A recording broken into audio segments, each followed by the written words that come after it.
Shri Sachchidananda Sadhguru Sainath Maharaj key జై.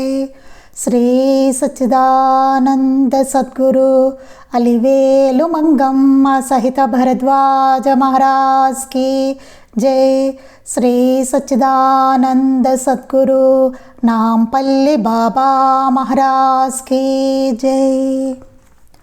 జై Sai master. ఈరోజు సత్సంగంలో మనం శ్రీ సాయినాథ ప్రబోధామృతము అనే గ్రంథాన్ని వివరించుకుంటున్న రచన పూజ్యశ్రీ ఆచార్య ఎక్కిరాల భరద్వాజ మాస్టర్ గారు.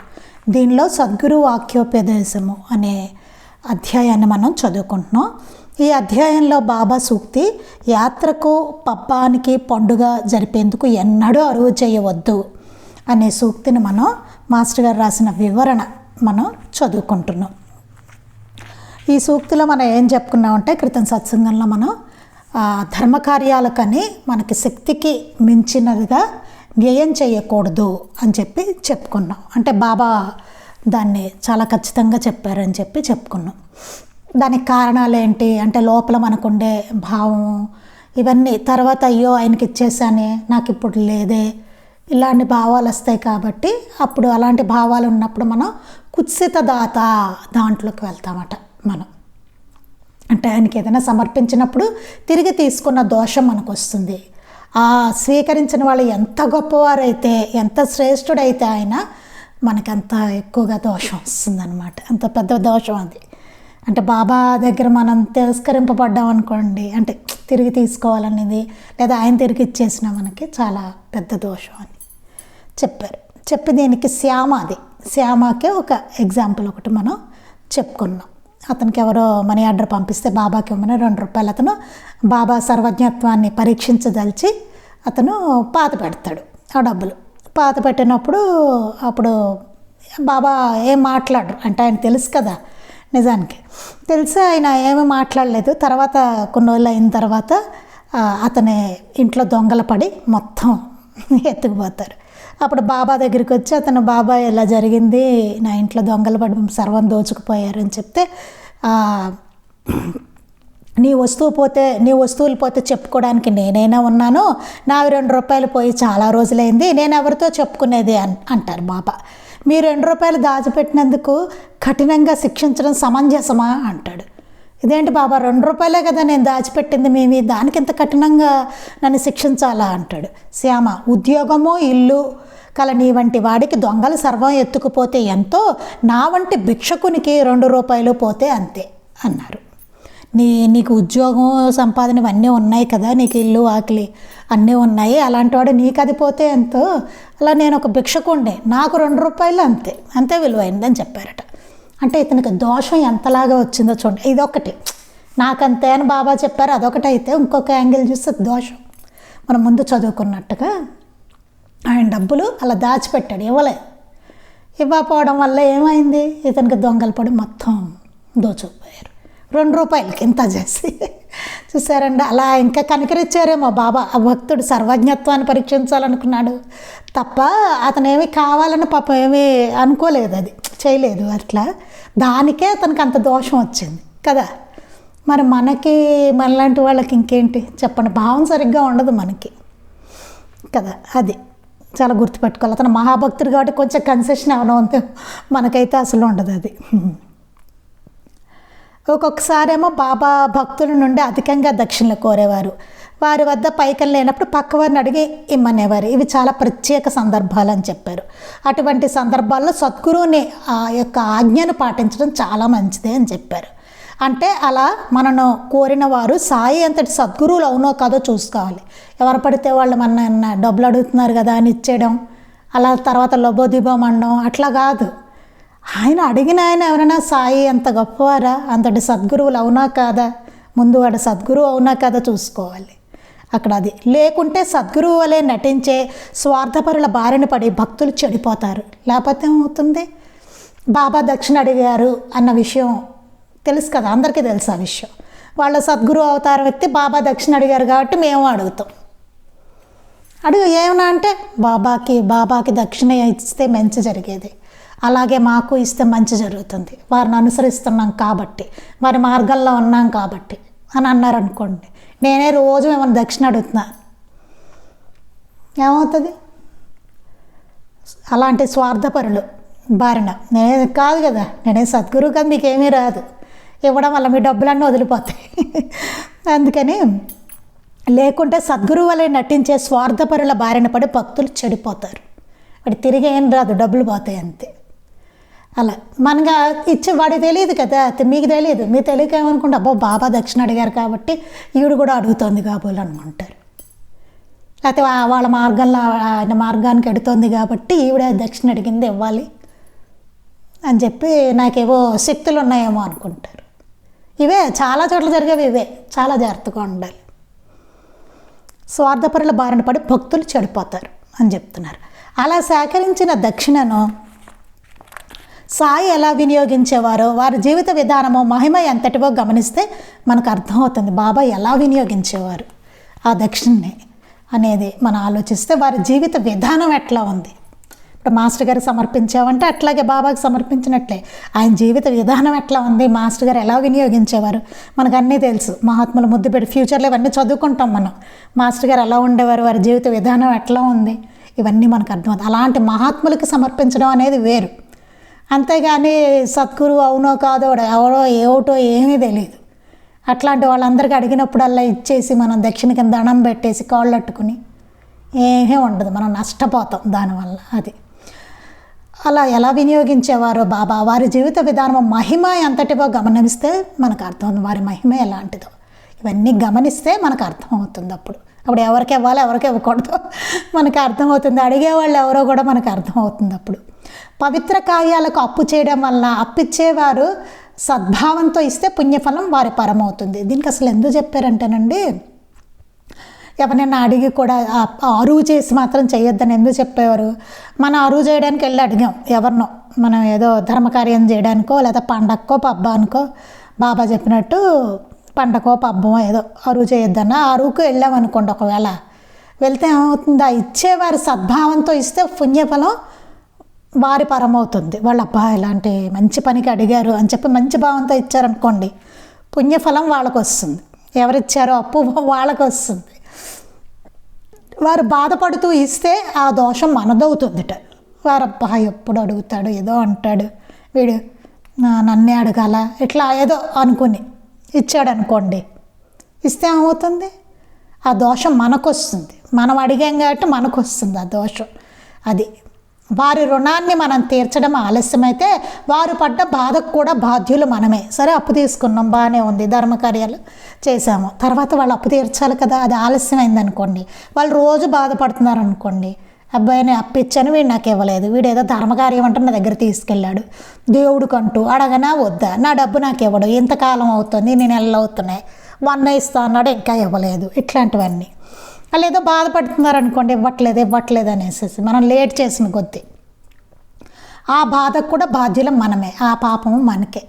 వాడి మనసు బాధపడింది కదా, ఆ పాపం కూడా మనకు వస్తుంది. అందుకే భగవంతుడి సమర్పించే దానికి మనం ఎప్పుడు అప్పు మాత్రం చెయ్యకూడదు అని చెప్పారు.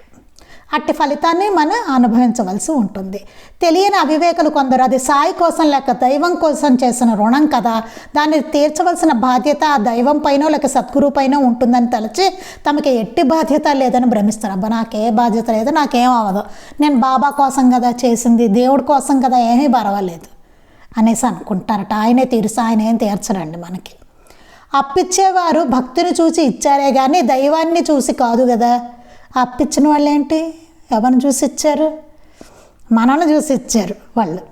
దైవాన్ని భక్తుని చూసి ఇచ్చారే కానీ దైవాన్ని చూసి కాదు కదా. భగవంతుడికి అడిగాడు అని ఏమి ఇవ్వట్లేదు, వాళ్ళు మనల్ని చూసి మనకి ఇచ్చారు. అందుకని వాళ్ళు కనుక దైవాన్ని చూసి ఇచ్చి ఉంటే వారే తిన్నగా దైవానికి సమర్పించేవారు కదా. వాళ్ళకే అంత సద్భావన ఉంటే వాళ్ళే దేవుడికి ఇస్తారు, నేనే ఇచ్చుకుంటానండి అని చెప్పి వాళ్ళే ఇచ్చుకుంటారు. అంతేగాని అప్పుగా ఇచ్చుకోరు కదా వాళ్ళు. అదే వారు భక్తులకు మరలా అప్పుగా ఎందుకు ఇస్తారు, అప్పుగా ఎవరు దైవానికి ఇచ్చేదైతే వాళ్ళే ఇచ్చుకుంటారు, అప్పు ఎందుకు ఇస్తారు. శక్తి కొలదిగానే ధర్మకార్యాలకు వెచ్చించాలని తెలపడానికే భగవద్గీతలో కృష్ణుడి శ్రద్ధాభక్తులతో సమర్పించబడినది ఆకైనా పువ్వైనా చివరికి నీరైనా తాను తృప్తితో స్వీకరించి భక్తును అనుగ్రహిస్తానని చెప్పారు. ఇది కూడా మనం చెప్పుకున్నాం చాలా. ఆకైనా పువ్వైనా చివరికి నీరైనా అన్నారు కదా అని చెప్పేసి ఉన్నా సరే లోభత్వం చూపడం అట్లాంటివి చేయకూడదండి. అలా పిసినారితనం లోభత్వం చూపడం అలాంటివి చేయకూడదు. ఉన్నా సరే మనకేదో లేనప్పుడు నిజంగా మనస్ఫూర్తిగా మనం సమర్పించేది ఆకైనా పువ్వైనా చివరికి ఏదైనా ఆయన స్వీకరిస్తాను. మనస్ఫూర్తిగా ఏది ఇచ్చినా స్వీకరిస్తారని చెప్తున్నారు. భక్తిపూర్వకంగా ఇలా అరువులు చేసి కాదు, బాధపడుతూ కాదు, ఇవేమీ కాదని అది చెప్పడానికి అనేది ఆకైనా పువ్వైనా చివరికి నీరైనా అని చెప్పారు. మన అంటే నీ శక్తి కొలదే ఇవి అని చెప్పడానికి, శక్తికి మించి చేయకు అని చెప్పడానికి. అది ధర్మకార్యాలకు శక్తికి మించి ఎలా వ్యయం చేయకూడదో అలానే శక్తి ఉండి కూడా స్వల్పతరంగా వ్యయం చేయడం కూడా కృపణత్వమే అవుతుంది. సరే, శక్తి ఉంది, ఇందాక చెప్పుకున్నాం మనం. శక్తి ఉండి కూడా ధర్మకార్యాలకి వ్యయం చేయకుండా ఉంటే కనుక అది కృపణత్వమే అవుతుంది. వీడికి బాగా డబ్బులు ఉన్నాయి అయినా సరే ఈ నీరే ఇస్తాను లేదా ఈ ఆకే ఇస్తాను, ఈ కొబ్బరికాయ ఇస్తాను అన్నాడు అనుకోండి, అది కృపణత్వం అవుతుంది. బాగా డబ్బు ఉంది వాడికి, అన్నీ ఉన్నాయి, శుభ్రంగా ఏదైనా కొనగలడు, చేయగలడు, సమర్పించగలడు. అట్లాంటప్పుడు అట్ట చేయకూడదు. అట్టి వాడికి శ్రద్ధాభక్తులు లోపించినట్టే. శ్రద్ధాభక్తులు లేని వాళ్ళే అట్ట చేస్తారని చెప్పారు. మన ప్రేమకు పాత్రులైన భార్యాబిడ్డలకు యథాశక్తి సమర్పిస్తున్నాం కదా, భగవంతుడు అంత మాత్రం చేయడా? మరి మన భార్యాబిడ్డలకి అందరికీ యథాశక్తిగా మనం అన్నీ కొంటూ అన్నీ చేస్తున్నాం కదా, మరి భగవంతుడు ఆ మాత్రం చేయట్లేదు. నిన్న మన ఆ మాత్రం కూడా విలువ చేయడా భగవంతుడు? దీన్ని చాలా చెప్పుకున్నాం మనం నిన్న. నిజానికి మనం అసలు ఇవ్వవలసిన విలువే ఆయనకి ఇవ్వం. అన్నిటికీ ఖర్చు పెట్టుకుంటాం, అన్నిటికీ చేసుకుంటాం. ఆయన దగ్గరికి వచ్చేసరికి ఆలోచిస్తాం అన్నమాట. చాలా అందరం మనకి వాళ్ళం, ఎవరికి వాళ్ళం ఆలోచించుకోవాల్సిన విషయం ఇది. భగవంతుడు ఆ మాత్రం కూడా అంటే నిజానికి మనం లియస్ట్గా ఆయన్నే చూస్తాం. ఎట్లా చూసుకున్నా సరే నాకు చాలా ఇష్టం అండి బాబా అంటే, లేకపోతే ఫలానా చాలా ఇష్టం అండి వెంకటేశ్వర స్వామి అండి అంటాం. కానీ మన ఆచరణ మనవి అన్నీ చూసుకుంటే, ఆయనకి ఏం చేస్తున్నాం అసలు ఇదంతా చూసుకుంటే కనుక చాలా లియస్ట్ ప్రిఫరెన్స్ ఆయనకి ఇస్తూ ఉంటాం మన జీవితం. కష్టం వస్తే మాత్రం అయ్యో కుయ్యో మొర్రోం అంటాం. జీవిత సత్యం అది, జీవితంలో జరిగేది అదే మనకి. మనమేం మహాభక్తులం కాదు, అందుకే మనం కూడా కుచిత దాతలమే. అదే ఇది చెప్పుకుందాం అనుకున్నాం. ధర్మకార్యాలకు అధికంగా వ్యయం చేయలేని సామాన్యులు ఆచరించవలసిన ధర్మాన్ని శాస్త్రాలన్నిటికీ అబద్ధం కావు అన్న చెప్పిన సూక్తులు సాయి సూచించారు. ధర్మకార్యాలకి అధికంగా వ్యయం చేయలేని సామాన్యులు మనం చెప్పుకున్నాం. సత్సంగం భజనలో కూడా మనం ఉంటుంది అది అనమాట. అందరూ చేసుకునేలాగా మాస్టర్ గారు చెప్పారు. దానికి ఒక రెండు ఏమీ లేని వాళ్ళు ఒక 2 అరటి పళ్ళైనా ఇవ్వచ్చు, తడవకొకళ్ళు కొబ్బరికాయ సమర్పించి, ఇలా చాలా అంత అసలు సింపుల్గా చేసుకోవాలి. ఇవన్నీ చెప్పారు. అంటే భగవంతుడి దగ్గరికి వచ్చేసరికి ఇవన్నీ ముఖ్యం అవ్వకూడదు. అందుకని ఇక్కడ ఏం చెప్తున్నారు? సామాన్యులు, ఏమి చేయలేని సామాన్యులు ఆచరించవలసిన ధర్మాన్ని శాస్త్రాలన్నిటికీ అబద్ధం కావు అని బాబా మనకు లీలామృతంలో చెప్పింది ఉంది కదా. కాకబలి చెప్పిన సూక్తులు సాయి సూచించారట. అందులో సూచించిన కాకబలి ఏ ఆకలిగొన్న ప్రాణికి దక్కినా ఆ రూపాల్లో సర్వత్రా సంచరిస్తున్న సాయికే చెందుతుంది. అన్నీ ఉన్న జీవులన్నీ బాబా రూపాలే. అందుకని బాబా ఏం చెప్పారు? ఒక భక్తుడితోటికి కాకబలికి సమృద్ధిగా నువ్వు సమర్పించు. అదే అతిథులు దొరకట్లేదని అతిథి అంటే బ్రాహ్మణుడే అనుకుంటున్నావు. వేళకి ఏ ప్రాణం వచ్చినా సరే, ఆకలితోటి ఏ ప్రాణం వచ్చినా ఆ సమయానికి, భోజన సమయానికి అది అతిథే. అది చీమ, లేకపోతే దోమ, కుక్క ఇవన్నీ చూడకూడదు, పిల్ల ఇవేమీ చూడకూడదు. మనిషే, బ్రాహ్మణుడే కాదా, ఇవేమి ఉండదు. ఎవరైనా ఏ జీవి ఏ ప్రాణి వచ్చినా అతిథి అన్నమాట. అందుకే శాస్త్రాలు ఎప్పుడు అబద్ధం కావు, అవి నువ్వు అర్థం చేసుకోవడంలోనే పొరపాటు ఉందని చెప్పారు బాబా. చెప్పేదానికి ఏం చెప్పారు? కాకబలికి అన్నం సమృద్ధిగా బయట విడిచిరా, ఏ జీవి వచ్చి అన్నది పట్టించుకోవద్దు, చూడొద్దు అన్నారు. నువ్వేం చూడక ఏ జీవి వచ్చి తింది ఇవన్నీ నేను అని చెప్పారు. ఏ జీవిని తరవద్దు. మళ్ళీ ఇదేంటి ఇంకో జీవి అనుకుంటే ఇంకో జీవి వచ్చింది అట్లా దాన్ని తరవడం అట్లాంటివి చేయొద్దు. ఎందుకంటే అన్ని జీవుల్లోనూ నేనే ఉన్నాను, నేనే తీసుకుంటున్నాను అని చెప్పాడు. ఆకలి కొన్న ప్రాణికి కనుక దక్కితే ఆ రూపాల్లో సర్వత్రా సంచరిస్తున్న సాయికి చెందుతుంది. ఆ రూపంలోనూ బాబా ఉన్నారు కదా, అందరి రూపాల్లోనూ ఆయనే ఉంది, అది ఆయనకే చెందుతుంది. ఆకలి రూపంలో ఆయనే కదండి ఉన్నది, ఎవరు తిన్నా ఆకలి రూపంలో ఆయనే ఉన్నారు. జఠరాగ్ని లోపల అగ్ని ఆయనే, అది ఆయనకి చెందుతుంది అనమాట. ఏ ఏ ప్రాణి తిన్నా ఆయనే, సర్వత్రా ఆయనే ఉన్నారు. అందుకని దాన్నే రుణానుబంధాన్ని విశ్వసించి గుర్తుంచుకో. నిన్నెవరైనా అర్థిస్తే ఇవ్వశక్యమైతే ఇవ్వు అన్న సూక్తులు కూడా సూచిస్తాయి. అందుకే ఇవన్నీ సూక్తులు కూడా చెప్పారు. రుణానుబంధాన్ని గుర్తుపెట్టుకో అని చెప్పారు. ఎవరు వచ్చినా సరే నువ్వు ఆదరించు అని. నిన్నెవరైనా అర్థిస్తే ఇవ్వశక్యమైతే ఇవ్వు. నిన్నెవరైనా అర్థించినప్పుడు నీకు ఇవ్వశక్యమైతే ఇవ్వు, లేకపోతే ఇప్పించు. ఇవన్నీ చెప్పారు కదా. లేదని మాత్రం చెప్పొద్దు అన్నారు. లేదనుకో, నీది పోనీ ఒకవేళ లేకపోతే దానికి నీకు అయిష్టం కారణం అయితే అదే చెప్పు అన్నారు. లేకపోతే ఇవ్వలేకపోవడానికి కారణం చెప్పు అన్నారు. నీకు ఇవ్వశక్యమైతే ఇవ్వు, ఇవ్వశక్యమైతే, లేదా ఇప్పించు. అంతేగాని వాళ్ళు చులకనగా చూడడం, మాట్లాడడం, వచ్చాడు కదా అని చెప్పి మన అడిగాడు కదా అని అట్లాంటివి చేయొద్దు ఎప్పుడు అని చెప్పారు. ఇవన్నీ అలా శ్రద్ధాభక్తులతో ఆచరించిన వారికి ఇవన్నీ అనమాట. ఈ సూక్తులన్నీ చక్కగా శ్రద్ధాభక్తులతో ఆచరించిన వారికి నాకు అర్పించకుండా ఎవడైతే ఏమీ తినడో వాడికి బానిసను అన్న అభయం వర్తిస్తుంది. వాళ్ళకి వర్తిస్తుందని చెప్తున్నారు, మనకు కాదు.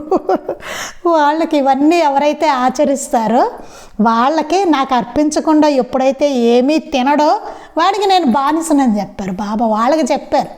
అంతే కదా, నేను రోజు పటం ముందు బాబాకి పెడుతున్నానండి. అందుకని నాకు ఎప్పుడు నాకు బానిస బాబా, నాకు అభయం ఉంది కాదండి. ఇవన్నీ ఆచరించిన వాళ్ళకి అని చెప్తున్నారు. కాకబలి పెట్టాలి, అన్ని రూపాల్లోనూ ఆయనే అని గుర్తుపెట్టుకోవాలి, రుణానుబంధాన్ని గుర్తుపెట్టుకోవాలి, ఎవరైనా అర్థిస్తే ఇవ్వశక్యమైతే ఇవ్వాలి, వాళ్ళ పట్ల చులకన భావన ఉండకూడదు. ఇవన్నీ ఇలా శ్రద్ధాభక్తులతో ఆచరించాలి వాటిని అన్నిటినీ. వారికి నాకు అర్పించకుండా ఎవడైతే ఏమీ తినడో వాడికి నేను బానిసను అభయం వర్తిస్తుంది. వాళ్ళకి ఆయన బానిసట. అది అంటే అన్ని జీవుల రూపాల్లోనూ ఉన్న సాయినాథునికి వీడు చేస్తున్నాడు కాబట్టి బాబా వాడికి బానిస. అప్పుడు వాడిని అంటాడు, వీడు నాకేమీ, ఆయన ఏమంటారు, వీడు నాకు అర్పించకుండా ఏమీ తినడు అని వాళ్ళని అంటారు, మనల్ని కాదు. మనం రోజు ఆ అరటిపళ్ళు ఇవేమైనా పెడితే పెట్టచ్చుగాక, కానీ దానికి కనీసమైన ప్రతిఫలమే నా భక్తుని ఇంట్లో అన్నవస్త్రాల లేమి ఉండదు. నిజానికి బాబాని పూజించే వాళ్ళకి అన్నవస్త్రాలకి లోటు ఉండదు, మన ఎవరికి లేదు కూడానండి. మనం అన్నీ కొని తెచ్చుకునే సమస్యలే ఉంటాయి. నిజానికి మన ఎవరికి అన్నవస్త్రాలకి ఏం లోటు అయితే లేదు కదండి. రోడ్డు మీద అయితే లేము, మనం అడుక్కుంటూ అయితే లేము, బట్టలు అయితే ఉన్నాయి కదా, ఉన్నాయి కదా. గొంతెమ్మ కోరికలు అయితే చాలా ఉండొచ్చు, కానీ మనకి వాటికి మాత్రం మనకి లోటు లేదు. తినడానికేనో కట్టుకోవడానికి గుడ్డ ఉంది, తినడానికి తిండి ఉంది, వాటికి లోటు లేదు నిజానికి కదా. అందుకని దానికి ఏం చెప్తున్నారు, కనీసమైన ప్రతిఫలమే నా భక్తుని ఇంట్లో అన్న వస్త్రాలకు లేమి ఉండదు. దానికి ప్రతిఫలం ఏంటి, బాబా ఇచ్చేది అన్న వస్త్రాలకు ఎప్పుడు లోటు ఉండదు అలా. అందుకని ఇవన్నీ చేస్తే, ఇవన్నీ చెయ్యకపోతే ఏమవుతుందో తెలుసా అండి, వచ్చే జన్మలో మనం తిండి గుడ్డకి ఇబ్బంది పడాల్సిన జన్మలు వస్తాయి. ఇవన్నీ గత జన్మలో చేసి ఉంటాం మనం మంచి పనులు, కాస్త ఇవన్నీ అనట్లేదు కానీ ఏవో మంచివి చేసి ఉంటాం కొన్ని. అందువల్ల ఇప్పుడు బాబా దగ్గరికి ఉన్నాము, మనకు అన్నవస్త్రాలకు లోటు లేకుండా ఆయన చూసుకుంటున్నారు. ఎంతమంది ఉన్నారో అన్నవస్త్రాలు లేని వాళ్ళు చూడండి. మనం కనుక సంపదను అట్లా దుర్వినియోగం చేస్తే తర్వాత మనం అట్లా బాధపడాల్సిన జన్మలు మనకు వస్తాయి. అన్నవస్త్రాలకు లోటు వస్తుంది. అప్పుడు మనం అనుకుంటాం చాలా గొప్ప గొప్పగా, వీడు ఏం చేయడు, అయినా బాగున్నాడు, ఎలాంటి వాడు కాదండి. తర్వాత జన్మలు ఉన్నాయి, అవన్నీ చాలా ఇబ్బందులు పడాల్సి వస్తాయి. దీని బోళ్ళు కథలు కూడా ఉన్నాయి. ఇప్పుడు బాగుండొచ్చు, తర్వాత ఉండకపోవచ్చు. ఎక్కడెక్కడ ఎలా పుడతారో, ఎలాంటి పరిస్థితుల్లో పుడతారో, వాళ్ళు ఎట్లా ఉంటారో కదా, ఎంత కష్టపడాల్సి వస్తుంది. అది నా బిడ్డలను పస్తులు ఎలా ఉండనిస్తాను, నా వాడిని నా నుండి దూరం ఎన్నటికీ కానివ్వను అనే సూక్తుల్లో సూచించబడింది. నా బిడ్డలను పస్తులు ఎలా ఉండనిస్తాను, నా వాడిని నా నుంచి దూరం ఎన్నటికీ కానివ్వను అనే సూక్తుల్లో సూచించబడింది. అలానే మనం ఏం పస్తుంటే బాబా పెడతారా లేదా ఇట్లాంటి టెస్టులు చేయకండి, ఎందుకంటే మన అర్హులం కాదు. మాస్టర్ గారికి అయితే కుదిరింది, మాస్టర్ గారికి వచ్చేసి పెట్టారు. మనకి అబ్బే మనకి కుదరదు, చాలా కష్టం. అందుకని మనం అలాంటి టెస్టులు చేయకూడదు. అది అందుకని కథ లేకుండా ఆయన చూసుకుంటారు తప్ప మనకు కావాలని మానేసి ఆయనే బాబాయే నాకు పెట్టాలంటే అలా వచ్చి మనకు పెట్టరు. మనకంత లేదు, అంత అర్హత మనకు లేదు. మాస్టర్ గారికి అయితే మాస్టర్ గారు టెస్ట్ చేశారు రాశారు. అది మాస్టర్ గారు దాన్ని టెస్ట్ చేసుకున్నారు. మాస్టర్ గారు పెడతారా లేదా అని చూసి అప్పుడు రాశారనమాట. ఇవన్నీ ఆచరించి చక్కగా మనం ఉంటే కనుక అప్పుడు ఎక్కడ ఏ లోటు అంటే నిజానికి మనకి ఆయన అందిస్తున్నారు, నేను కాదనట్లేదు, కానీ కావాలని మనం టెస్ట్ చేయాల్సినంత లేదు. అది మనకి ఎవరు పెట్టరు, అలాగా మాస్టర్ గారు పెట్టారు. మనం అన్నీ అరేంజ్ చేసుకోవాలి. అది నా వాడిని నా నుండి దూరం ఏనాటికి కానివ్వను అంటే ప్రతి పైసాకి నేను లెక్క చెప్పుకోవాలని బాబా చెప్పారు కదా. అందుకని ఆయన్ని ఆశ్రయించిన వాడిని దూరం కానివ్వరు. కాకపోతే మనం అంటు పెట్టుకుని ఉండడానికి ప్రయత్నిస్తున్నావా లేదా, ఇవన్నీ ఆచరిస్తున్న ప్రతిదానికి కండిషన్ ఉందండి. ఆయన చెప్పినట్టుగా సూక్తి ఏదో ఒకటి చెప్పేస్తే నీకు అన్నీ ఇట్లాగే కాదు. శ్రద్ధ సబూరి అన్నారు గట్ట నాకున్నాయి కాదు. శ్రద్ధ సబూరిలో ఎంత భావన ఉంది, ఎంతలో ఉండాలి కదా, అట్లా అనే సూక్తుల్లో ఇవన్నీ సూచించబడింది అని చెప్పారు. ఇక్కడికి పండక్కి పబ్బానికి అట్లా అరువు చేయవద్దు ఆ సూక్తి పూర్తయిందండి. తర్వాత సూక్తి దైవం ఇచ్చింది పోదు, మానవుడు ఇచ్చింది నిలవదు. ఎప్పుడు దైవం ఇచ్చింది పోదు, మానవుడు ఇచ్చింది నిలవదు. దైవం ఇచ్చేది ఏంటండి మనకి? ఏమిస్తారు మనకి? మంచి సద్గుణాలు కదా, మంచి గుణాలు, మంచి బుద్ధి, మంచి పనులు చేయగలిగే యోచన, ఇవన్నీ ఆయన ఇచ్చేవి కదండి. అది ఎప్పుడు పోదు. అట్లాంటి మంచి గుణము అవన్నీ ఎప్పుడు పోవు. మానవుడు ఇచ్చింది నిలవదు. మనిషి ఏమిస్తాడు? డబ్బులు ఇస్తాడు, వస్తువులు ఇస్తాడు, ఏవో అంతే కదా. మనుషులు ఇచ్చేవి అవే ఉంటాయి. బాహ్యంగా ఇచ్చే వస్తుజాలం అది బాహ్యంగా ఉంటుంది మనుషులు ఇచ్చేవన్నీ కదా. అవన్నీ ఏమవుతాయి? అవి ఉండవు, ఎప్పుడు ఉండవు. మీరు నాకు ఏదో ఒక ఇస్తూ ఉంటుందా ఎల్లకాలం శాశ్వతంగా? అదేమో ఉండదు. అది భగవంతుడు ఇచ్చేవన్నీ ఉంటాయి, అది ఇవి ఉండవు. భక్తులు ఎవరికి ఏమి ఇచ్చినా సహాయం చేసినా అది సాటి మానవునికే చేసినట్టు తలచరాదు. ఇక్కడ చాలా ఇంపార్టెంట్. ఒక్కొక్క యాంగిల్లో మనం దీన్ని ఆలోచించుకోవాలి. మాస్టర్ గారు ఏం చెప్తున్నారు ఇక్కడ? భక్తులు ఎవరికి ఏమి ఇచ్చినా సహాయం చేసినా, మనం ఎవరికైనా ఏదైనా ఇచ్చినా సహాయం చేసినా అది సాటి మానవుడికి ఇచ్చినట్టుగా అనుకోకూడదు. ఎప్పుడు వారి రూపంలో ఉన్న సాయికి ఇచ్చాము, బాబా రూపం అనుకుని ఇవ్వాలట. అది సర్వరూపాల్లోనూ ఎల్లప్పుడూ బాబా గారే సంచరిస్తున్నారన్న గుర్తింపు కలిగి ఉండాలి. ఎప్పుడు మనం గుర్తింపు కలిగి ఉండాలట. ఎవరికి ఏమి ఇస్తున్నా సరే మన అన్ని రూపాల్లోనూ ఎప్పుడూ బాబానే సంచరిస్తున్నారు, అడిగిన ఆయన బాబా అని గుర్తుపెట్టుకుని కలిగి ఉండాలి. వారికి సమర్పించినట్లే తలచాలి, వాళ్ళకే సమర్పిస్తున్నాం అనుకుని తలచాలి. అంటే మన భావం పైన ఇది ఆధారపడి ఉంది. లేకుంటే అట్టి దానంలో సేవలో కొన్ని లోపాలు ఏర్పడతాయి. అయితే మనిషికి ఇచ్చామనుకోండి, అప్పుడు ఆ సేవలోనూ ఆ భావంలోనూ లోపాలు వస్తాయి మనకి. మొదటిది తానిచ్చినది తనదేనన్న భ్రాంతి కలుగుతుంది. ఫస్ట్ది ఇచ్చింది నాది అన్న భ్రాంతి కలుగుతుంది. ఇప్పుడు ఏదో ఒక చిన్న విషయం చెప్తానండి. మీరు నాకు చీర ఇచ్చారండి, ఇచ్చారనుకోండి, సపోజ్ చెప్తున్నాను, చీర పెట్టారే అనుకోండి. ఏదో నేను మీ ఇంటికి వచ్చాను, చీర పెట్టారు, అయిపోయింది. అది నేను ఏం చేసుకుంటే ఏంటి కదా? ఏమనిపిస్తుంది? ఇప్పుడు కట్టుకుందా లేదా, కట్టుకున్నా చూపించిందా లేదా, ఫోటో పెట్టిందా లేదా, జనరల్గా జరిగేవి నేను చెప్తున్నాను. ఇంకా నాకు ఇచ్చిన తర్వాత అది నాదే కదా. ఇంకా మీరు ఆ చీర గురించి ఆలోచిస్తుంటే ఏమవుతుంది? ఇంకా అది మీదన్న భావన మీకు ఉంది. మీదన్న భావన ఉండబట్టే దాన్ని ఎట్లా ఉపయోగించాం ఏమిటి ఇన్ని రకాలుగా ఆలోచిస్తున్నారు. లేకపోతే ఇవిడికి ఇంకెప్పుడు ఇవ్వకూడదు, అదేదో చేసిందో చేయాలి, ఏం చేసుకుంటే ఏంటి నాకు ఇచ్చిన తర్వాత, లేకపోతే ఇవ్వకూడదు, నాకు ఎందుకు ఇవ్వాలనుకున్నారు కదా. నేను చిన్న అర్థం అవడానికి చెప్తున్నాను. ఇవి జనరల్గా జరుగుతూ ఉంటాయి చూడండి. ఎవరికైనా బట్టలు పెట్టినా వాళ్ళు కట్టుకున్నారా లేదా, చూపించారా లేదా, ఇచ్చిన తర్వాత అది వాళ్ళది, వాడు ఇష్టం, వాడు కట్టుకుంటాడు, ఇంకోటికి ఇచ్చుకుంటాడు, పక్కన పెట్టుకుంటాడు, ఇల్లు తుడుచుకుంటాడు. లేకపోతే ఇవ్వద్దు, ఎందుకు ఇస్తున్నావు, ఇవ్వకూడదు, అప్పుడు వాళ్ళది కదా, వాళ్ళ ఇష్టం. అది ఉండదు చూడండి. జస్ట్ ఆ కామన్ సెన్స్ కూడా మనకు అసలు ఉండదు. అది మామూలుగా ఆలోచించుకోవాల్సిన విషయాలు ఇవన్నీ చాలా ఉంటాయి. అట్లా అందుకని బాబాయ్ ఏం చెప్పారు? ఎవరికి ఏమి ఇచ్చినా సరే భగవంతుడు తలచే ఇవ్వండి అని చెప్పారు. లేకుంటే అట్టి దానంలో సేవలో కొన్ని లోపాలు ఏర్పడతాయి. మొదటిది తానిచ్చినది తనదేనన్న భ్రాంతి కలుగుతుంది. ఇచ్చింది నాదే అన్న భ్రాంతి ఇంకా ఉంటుంది. బాగా యోచిస్తే మన మానసాదుల నుండి ప్రపంచంలోని సర్వ వస్తువులు భగవంతునికే చెందుతాయి. నిజానికి ప్రతిదీనండి భగవంతుడికే చెందుతాయి. మన దేహము, మనస్సు, వీటి నుంచి ప్రపంచంలో వస్తుజాలం అంతా కూడా ఆయనదే. మనం దీని గురించి చాలా చెప్పుకున్నాం. అల్లా మాలిక్ ఎన్నో ఉదాహరణలతోటి చెప్పుకున్నాం. ఉన్నదంతా ఆయనే, ప్రతిదీ ఆయనే, ఇవన్నీ చాలా చెప్పుకున్నాం మనం. అల్లా మాలిక్ ఆయన ఇచ్చిన దానిని కృతజ్ఞతతో కూడిన సేవాభావంతో ఆయనకు కానీ ఆయన ధరించిన రూపాలైన ప్రాణులకు కానీ సమర్పిస్తున్నామని గుర్తుంచుకోవాలి.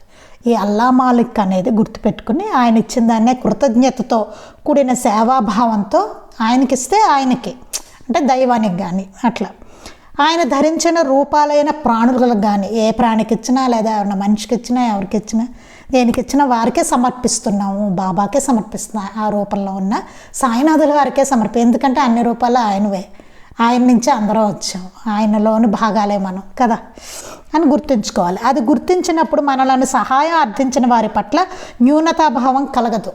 అది గుర్తుపెట్టుకున్నప్పుడు మనం ఎవరైనా మన అడిగారు అనుకోండి, అప్పుడు తక్కువ భావన కలగదా, వీడు వచ్చాడు అడిగాడులే, అలా కలగదు.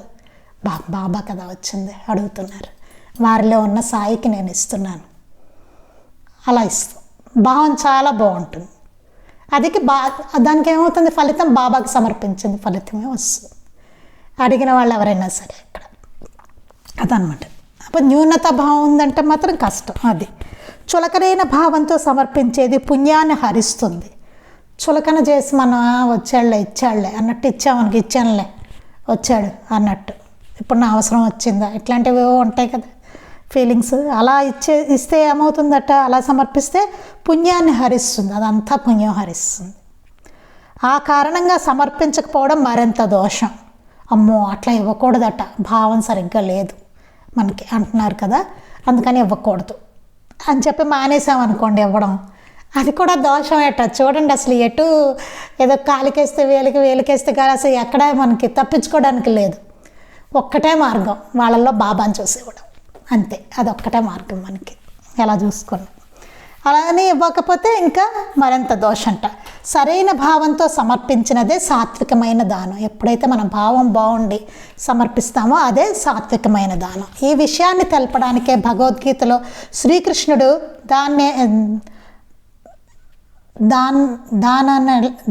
దానాన్ని ఎల్లప్పుడూ తత్సత్ బ్రహ్మార్పణమస్తు అన్న భావనతో చేయమన్నారు.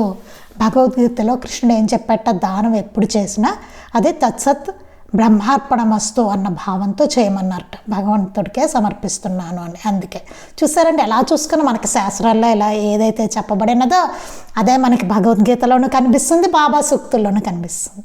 కాకపోతే బాబా ఏంటి మామూలు పదజాలంతో మనకి చెప్పారనమాట ఇవన్నీ.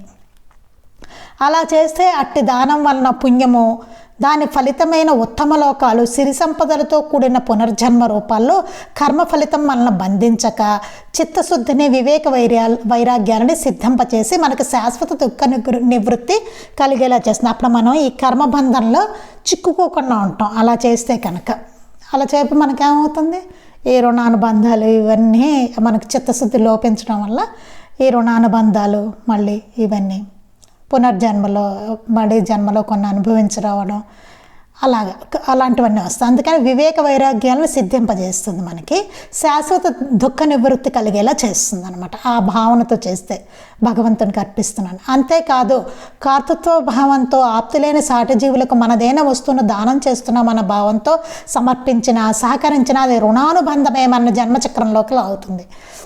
ఇదే ఇందాక మనం చెప్పుకుంది. ఎప్పుడైతే మన ఆప్తులైనటువంటి సాటి జీవులకు మనదైన వస్తువును దానం చేస్తున్నాం అనే భావనతో ఏదైనా సమర్పించాం అనుకోండి, ఆప్తులకు మన వస్తువుని ఇస్తున్నాం, నాది ఇది ఇస్తున్నాను, నేను మనవాడికి కాబట్టి ఇస్తున్నాను, ఇట్లాంటి భావాలతో చేసామనుకోండి, అలా సహకరించామనుకోండి, అది రుణానుబంధం అవుతుంది.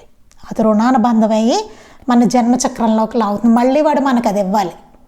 ఇచ్చేందుకు మనమో జన్మెత్తుతాం, వాడో జన్మెత్తుతాడు, మళ్ళీ వాడు మనము కలుసుకోవాలి. పూర్వం ఉన్న గొడవలే మళ్ళీ రావచ్చు, లేకపోతే పూర్వం ఉన్న బంధుత్వం ఏదో అలాగే మళ్ళీ ఏదో వస్తుంది. మనం అడుక్కోవాల్సిన పరిస్థితి వాళ్ళ దగ్గర మనకు వస్తుంది అప్పుడు. అంతే కదా, మనం ఈ జన్మలో ఇచ్చాం వాడికి, మనవాడు కదా అని చెప్పేసి ఇచ్చాము. నాది ఇస్తున్నాను, డబ్బులు అడిగాడు మనవాడు వీడు, ఇట్లా ఇచ్చామంటే బాబా చూసేవాళ్ళు అది మనం కదా. అలా ఇవ్వకపోవడం వల్ల ఏమవుతుంది, వచ్చే జన్మలో మళ్ళీ మనం వాడి దగ్గర అడుక్కునే పని, అందుకో మనం జన్మ ఎత్తాలి దానికోసం. వాడు ఇంకో జన్మ ఎత్తి వాడు వస్తాడు మన దగ్గరికి, మనం వాడిని అడుక్కోవాల్సిన పరిస్థితి మనకు వస్తుంది. చూడండి రుణానుబంధం ఎట్లా లాగుతుంటుంది. అప్పుడు అలాగే ఉంటాం. ఇప్పుడు సంస్కారాలు ఏమి వల్ల మళ్ళీ అలాగే వస్తూ ఉంటాయి భావాలు. ఇలా ఎన్ని జన్మలు ఎత్తుతామో చూడండి, ఎట్లా తిరుగుతూనే ఉంటాం. మనమో వాడు అలాగే. అట్టి సహకారాన్ని పొందిన వాడి పాత్రతను బట్టి ఫలితం మనకు సంక్రమిస్తుంది. ఆ తీసుకునేవాడి ఆ పాత్రత, వాళ్ళ పాత్రతను బట్టి వాళ్ళు ఏ భావంతో ఎట్లా ఉన్నారు, ఎట్లాంటి వాళ్ళు దాన్ని బట్టి మనకి ఫలితం కూడా సంక్రమిస్తుంది. అందుకే ఇవన్నీ మనం పడలేం కాబట్టి ఏంటంటే ఎవరికి ఇచ్చినా సరే బాబా, వాళ్ళల్లో ఉన్న బాబాకి అనేసి బాబాని గుర్తుపెట్టుకుని ఇస్తే కనుక ఇవన్నీ మనం చిక్కుకోకుండా హాయిగా ఉంటుంది. అది సింపుల్ చెప్పారు. నిజానికి గుర్తుపెట్టుకోవాలి మనం ఆ టైంలో. అది సాత్వికమైన దానం మాత్రం భగవతానుగ్రహాన్ని ప్రసాదిస్తుంది. ఎప్పుడైతే సాత్వికమైన భావాన్ని కలిగి ఉంటామో, భగవంతుడికి సమర్పిస్తున్నాం అన్న భావాన్ని ఎప్పుడైతే కలిగి చేస్తామో అన్ని జీవులకి, ఎవరైనా సరే దైవానికి కానీ, ఏ ప్రాణులకు కానీ, మానవులకు కానీ, మన తెలిసిన వాళ్ళకి కానీ, ఎవరికైనా సరే మనం ఎప్పుడైతే అలా చేస్తామో అప్పుడు భగవతానుగ్రహాన్ని ప్రసాదిస్తుంది. ఆ దానం మనకి భగవతానుగ్రహాన్ని ప్రసాదిస్తున్నట్టు. ఎందుకంటే బాబాకి ఇచ్చాము, దైవానికి ఇస్తున్నాం అన్న భావంతో, సద్భక్తితో, సాత్వికమైన భావనతో ఇస్తున్నాం కాబట్టి అట్టి ఫలితం శాశ్వతం. దానికి ఉండే ఫలితం శాశ్వతంగా ఉంటుంది. అది మనకు భగవంతుడు ఇచ్చేది. ఆయన ఇచ్చేది మనకు అది శాశ్వతమైన చక్కటి ఫలితాన్ని ఆయన ఇస్తారు. అందుకే దైవం ఇచ్చింది పోదు, ఆయన ఇచ్చేది ఎప్పుడు పోదు. మనం కనుక భగవంతుడి సమర్పిస్తున్నాం అన్న భావనతో ఎప్పుడైతే ఇచ్చామో అప్పుడు ఆయన ఇచ్చింది ఎప్పుడు మనకు శాశ్వతంగా ఉంటుంది. ఆ ఫలితం మానవుడు ఇచ్చింది నిలవదు. మనిషి ఏమి ఇచ్చినా అది ఏం ఉండదు మనకి. అది కర్మచక్రంలోనికి మనల్ని బంధిస్తూనే ఉంటుంది. ఇది ఇంకొక కోణం. ఇందాక మనం చెప్పుకున్నది ఒకటి, ఇది మాస్టర్ గారు చక్కగా వివరణ ఇచ్చినది. అదే దీంతో ఈ అధ్యాయం ముగిసింది. ఒక్కసారి మళ్ళీ దీన్ని చదువుకుంటే బాగుంటుందండి. అన్నీ చక్కగా సూక్తులన్నీ మనకి వివరంగా ఇచ్చారు కాబట్టి ఒక్కసారి మళ్ళీ తీసుకుని చదువుకుంటే బాగుంటుంది.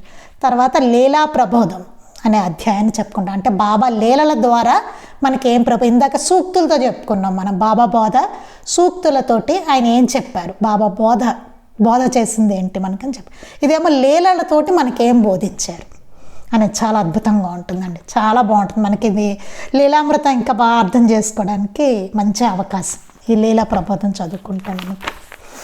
అది రేపు మనం మళ్ళీ లీలా ప్రబోధం అధ్యాయాన్ని మొదలు పెట్టుకుందాం. ఈలోపు పాతది ఒకసారైనా చదువుకుంటే బాగుంటుంది. అది అర్థమవుతుంది బాగా ఇంకా. అందుకోసం శ్రీ సచ్చిదానంద సద్గురు సాయినాథ్ మహారాజ్ కీ జై.